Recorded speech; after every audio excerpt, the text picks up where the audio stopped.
जय Hind. Welcome to Bharat unique. तो आज की सेशन में हम लोग बात करेंगे भारत और कतर के बीच डिप्लोमेटिक संबंध के बारे में, और हम लोग ये भी जानने की कोशिश करेंगे कि भारत और कतर के बीच जो ये मामला हो गया है कि भारत के 8 नौसैनिक जो है वो कतर में एक जासूसी के चक्कर में पकड़ा गया है। तो जासूसी के चक्कर में अगर भारत के पकड़ा गया है तो भारत उसको बचाने की क्या क्या कोशिश कर रहा है, इससे रिलेटेड हम लोग सभी चीज़ों को समझने की कोशिश करेंगे।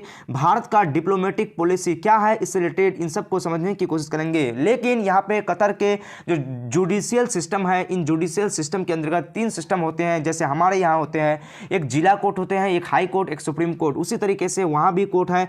वहाँ के फर्स्ट जो कोर्ट है उनके द्वारा यहाँ पे सजा सुनाया गया है भारत के 8 नौसैनिकों को जो यहाँ पे जासूसी का आरोप लगाया गया है उन सब पर। इससे रिलेटेड यहाँ पे मामला गर्म था, और इससे रिलेटेड यहाँ पे संसद में कुछ दिनों पहले MIM के प्रमुख असदुद्दीन अवैसी ने भी इससे रिलेटेड कुछ बात कहा था।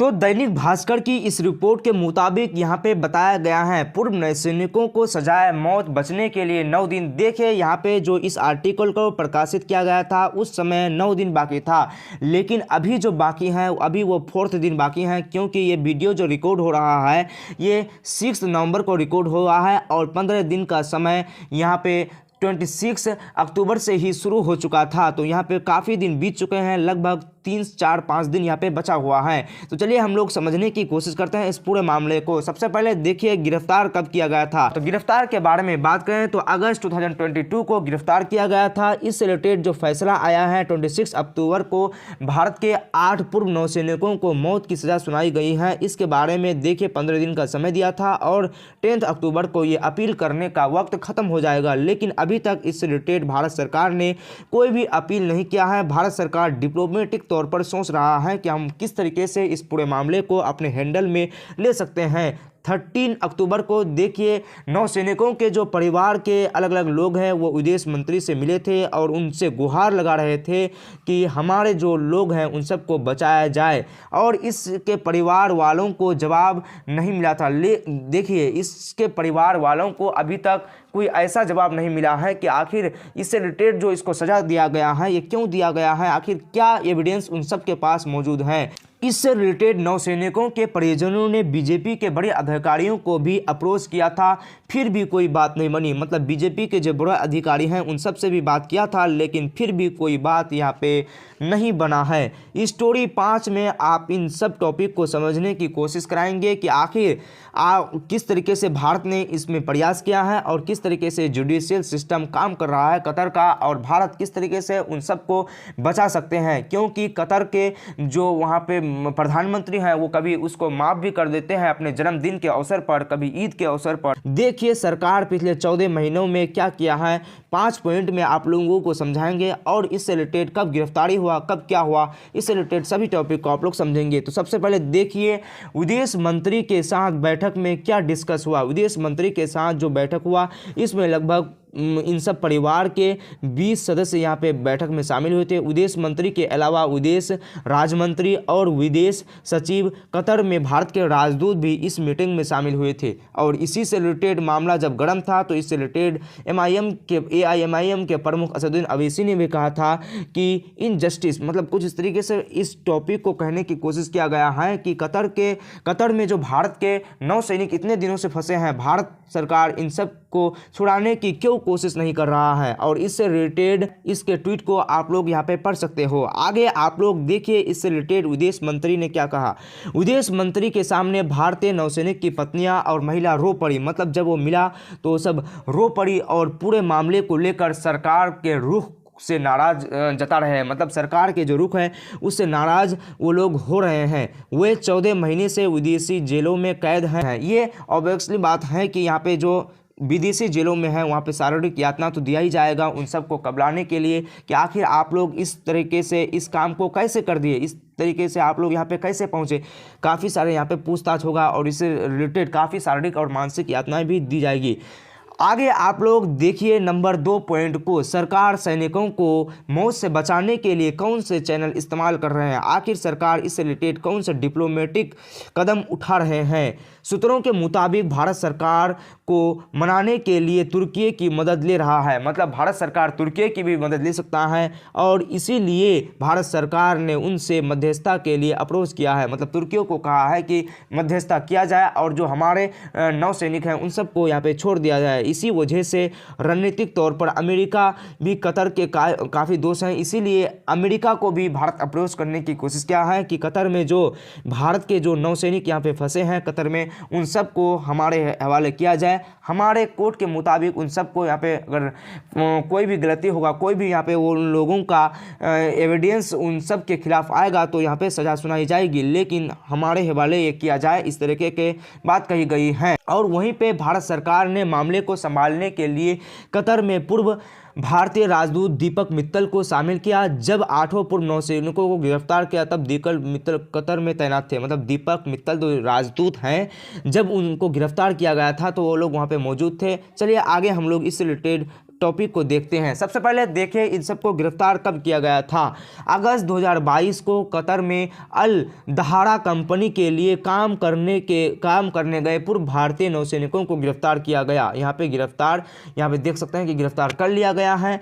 सितंबर 2022 को पूर्व नौसैनिकों की पहली जमानत याचिका खारिज कर दी गई। यहाँ पे जमानत याचिका तो डाला गया, उसको खारिज किया गया। अक्टूबर 2022 को पहली बार काउंसलर एक्ट में दिया गया। कुछ इस तरीके से यहाँ पे लिखा गया है। आगे देखिए नवंबर 2022 में क्या किया गया है। नवंबर 2022 में कतर में भारत के राजदूत दीपक मित्तल को हटाकर पीएमओ ऑफिस में स्पेशल ड्यूटी पर तैनात कर दिया गया, मतलब ये भी यहाँ पे एक बात किया गया है। दिसंबर 2022 में पूर्व नौसैनिक अफसरों की रिहाई से जुड़े एक सवाल पर विदेश मंत्री एस जयशंकर ने संसद में कहा, यह संवेदनशील मामला है, उनकी रिहाई हमारी प्राथमिकता है। मतलब जयशंकर इस तरीके से कहा था 2022 के दिसंबर में, लेकिन जब सज़ा सुना दिया गया था उस समय तक कुछ भी नहीं बोला गया। सज़ा सुनाने के बाद ही ये कहा गया है और इसमें चिंता व्यक्त किया गया है यहाँ पे एस जयशंकर के द्वारा। मार्च 2023 में गिरफ्तारी के 7 महीने बाद पूर्व नौसैनिकों की पहली जो सुनवाई हुई है मार्च 2023 में हुआ है। इन सभी सिस्टम को आप लोग याद रखिएगा।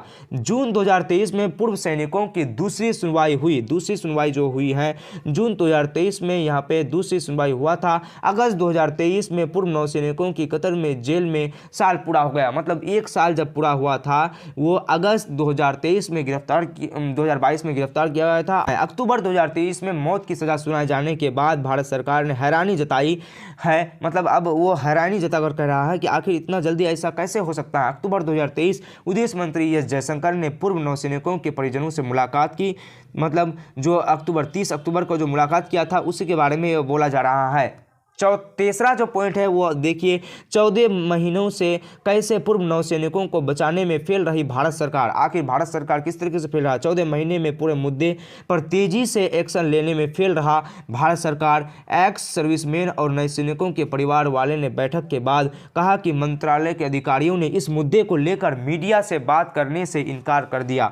मतलब मीडिया में कोई भी जानकारी उस समय तक नहीं आया जब तक फैसला नहीं सुना दिया गया। मतलब भारत के द्वारा उस समय तक कोई फैसला नहीं आया। जब ये फैसला सुना दिया गया कतर की अदालत के द्वारा कि इन सबको फांसी दिया जाएगा तभी हुआ। देखिए यहाँ पे एक आरोप और भी लगाया गया है रिटायर्ड जनरल सतबीर सिंह के द्वारा। ये रिटायर्ड जनरल इस तरीके से आरोप लगाए हैं, सर्विसमैन ने 8 सैनिकों को छुड़ाने के लिए नवंबर 2022 देखिए नवंबर 2022 से मार्च 2023 तक कम से कम पीएमओ को 9 लेटर यहाँ पे लिखे थे।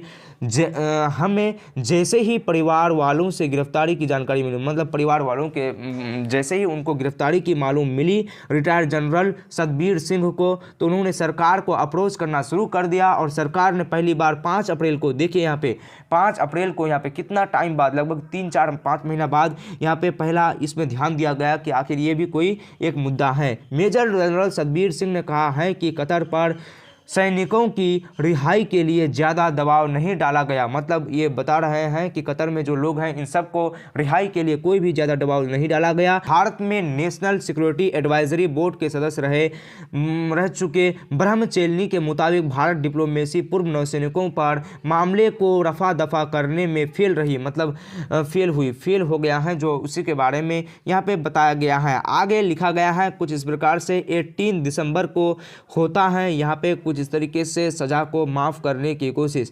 मतलब भारत के जो इन 8 नौसैनिकों को जो सज़ा सुनाई गई है, आखिर तो सज़ा अब सुना दिया गया है, अब किस तरीके से माफ़ होगा इस प्रोसेस को समझिए। अथॉरिटी अल-थानी के मुताबिक वो हर साल ईद और कतर नेशनल डे 18 दिसंबर को, यानी कतर के जो नेशनल डे होता है वो 18 दिसंबर को, उस दिन लोगों की सज़ा को माफ़ या कम कर देते हैं, इस तरीके से यहाँ पे कहा जा रहा है। आगे देखिए, इससे रिलेटेड जो भारत के पीएमओ ऑफिस में जो भेजा गया था उसे से रिलेटेड ये एक पत्र है। इससे रिलेटेड 9 पत्र को यहाँ पे भेजा गया था। इंडियन सर्विस एंड मूवमेंट, इससे रिलेटेड छोटे छोटे अक्षरों में लिखा गया है। श्रीमान नरेंद्र मोदी, यहाँ पे कुछ इस तरीके से लिखा है।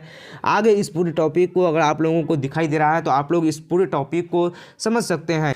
आगे इससे रिलेटेड थोड़ी जानकारी को यहाँ पे शेयर किया गया है। इसी संबंध में आपको 28 नवंबर 2022, 30 जनवरी 2023, 24 मार्च 2023 और 13 सितंबर 2023 को लेटर लिखे थे। मतलब जब ये लेटर लिखा गया है उसके बारे में ये बोला गया है कि इस मामले को सुनवाई किया जाए। ये देखिए, प्रधानमंत्री नरेंद्र मोदी का यहाँ पे इससे रिलेटेड एक फ़ोटो भी जारी किया गया है इसी आर्टिकल में। आगे चौथे नंबर में यहाँ पे लिखा है, क्या परिवार के लोग पहले कभी कतर पहुंचे हैं? तो आप लोगों को शॉर्टकट में बता दें कि परिवार के लोग इससे पहले कई बार कतर पहुंचे हैं और 15 से 20 मिनट मुलाकात भी किए हैं, लेकिन मुलाकात इस शर्त पर हुई है कि आप लोगों के द्वारा जो भी जानकारी उन लोगों को बताया जाएगा वो आप लोगों का रिकॉर्ड किया जाएगा। यानी रिकॉर्ड के मुताबिक, रिकॉर्ड के ये जो बात है रिकॉर्ड होगा तभी आप लोगों को मुलाकात के लिए यहाँ पे भेजा जाएगा। आगे 5वें नंबर में लिखा गया है, नौसैनिकों को हर रविवार 5 मिनट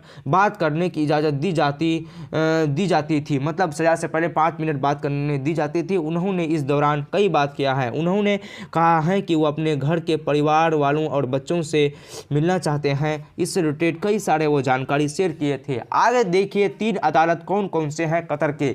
तो कतर के 3 अदालत यहाँ पे देख सकते हैं। कोर्ट ऑफ फर्स्ट इंस्टेंट यानी लोअर कोर्ट, सबसे पहला कोर्ट ये हमारे जो जिले का कोर्ट होता है। दूसरा होता है द अपील कोर्ट यानी हाई कोर्ट। दूसरा कोर्ट क्या है? अपील कोर्ट, यानी हाई कोर्ट। नंबर 3 तीसरा सुप्रीम कोर्ट यानी कोर्ट ऑफ कन्वेंशन। यहाँ पे 3 कोर्ट होते हैं। इन 3 कोर्टों के द्वारा इस पूरे मामला को सुनवाई किया जाता है, लेकिन अभी तक पहले कोर्ट के द्वारा ही इस सुनवाई को किया गया है। अभी तक बहुत से मतलब बात ऐसे हैं कि अभी भी भारत के जो यहाँ पे नौसैनिक हैं इसको बचाया जा सकता है, भारत सरकार अगर कोशिश करे।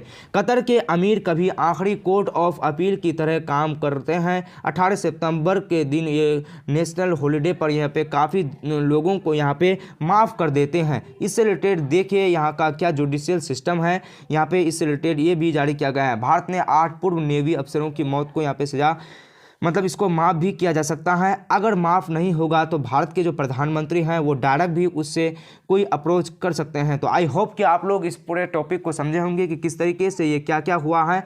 इससे रिलेटेड पूरी जानकारी को आप लोग को समझ में आ गया होगा। अगर आप लोगों को कोई भी जानकारी समझ में नहीं आया होगा तो आप लोग कमेंट सेक्शन में बता दीजिएगा, और इससे रिलेटेड कोई भी यहाँ पे नया मुद्दा आता है तो आप लोगों को समझाने की कोशिश करूँगा। Thanks for watching.